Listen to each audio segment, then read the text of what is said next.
In the whirlwind of revolutionary France, amidst the grand canvases of Jacques-Louis David and his male students, a name was whispered, then forgotten, only to be rediscovered centuries later.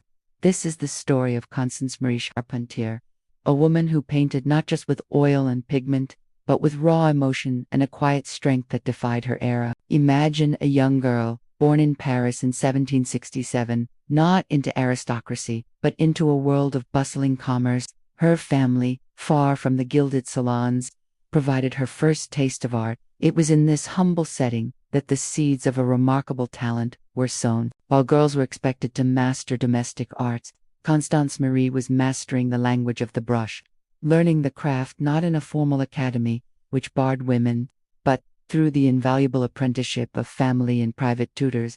Her true artistic awakening came when she entered the studio of the great Jacques-Louis David. Picture it, a young woman, navigating a space dominated by men, her ambition burning as brightly as theirs. She wasn't just a student. She was a sponge, absorbing the neoclassical style of her master, but already beginning to infuse it with something uniquely her own. She learned the importance of dramatic composition, of historical grandeur, but her heart was drawn to something more intimate, more human. As the revolution raged, Constance-Marie found her voice.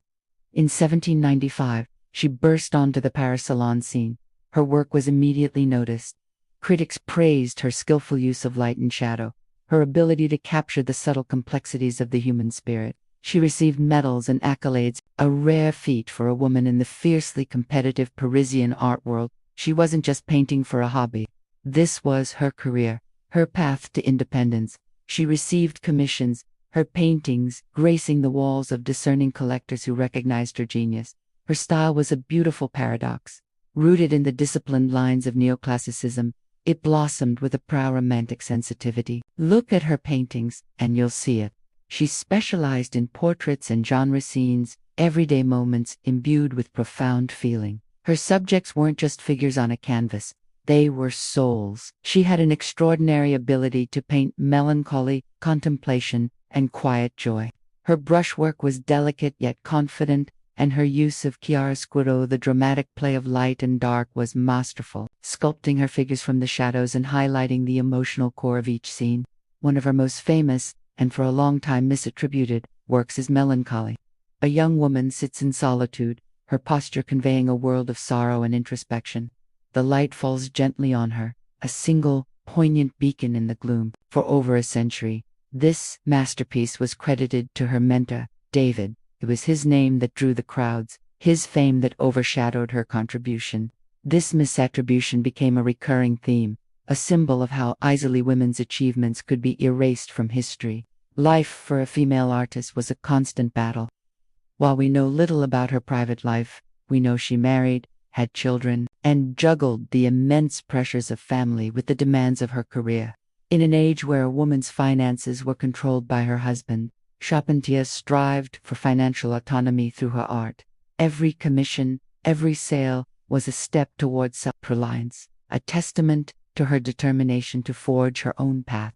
She navigated a world that was not built for her, using her talent as both her shield and her sword. She wasn't entirely alone. She built a network of friends and contemporaries, other female artists like Marie-Guillemine Benoist and Hortense Haubert-Lescott. They were a sisterhood of the brush, sharing studios, exhibiting together, and supporting one another in a male-dominated field. They were rivals, yes, but they were also allies, pioneers who were collectively pushing the boundaries of what was possible for women in the arts.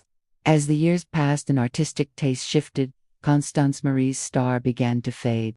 The neoclassical style fell out of favor, and like many artists of her generation, she struggled to adapt. Her later years are shrouded in a degree of obscurity. She passed away in 1849, her incredible contributions to French art already beginning to be absorbed into the legacies of more famous men. For decades, her name was a footnote, her paintings scattered and often misidentified, but history has a way of righting its wrongs. In the late 20th century, feminist art historians began the painstaking work of excavation. They sifted through archives, re-examined paintings, and pieced together the life of this forgotten master. They fought to restore her name to the works she had created. to pull her out from the shadow of David and give her the recognition she so richly deserved. Melancholy was finally, and officially, returned to her. Slowly, institutions like the Louvre and the Metropolitan Museum of Art began to reattribute and acquire her work, placing her back in the pantheon of great artists where she belongs. The story of Constance-Marie Charpentier is more than just the biography of a painter. It's a powerful reminder of the countless women whose voices have been silenced and whose achievements have been buried by history. She was a master of emotion, a pioneer of feminine strength, who painted her truth onto the canvas in an age that was not yet ready to see it. Her rediscovery is a victory, not just for her, but for all the forgotten artists who are still waiting in the wings of history, ready for their encore. Thank you so much for joining me on this journey into the past. If you were moved by Constance-Marie's story, please like this video and subscribe for more tales of forgotten history. See you next time.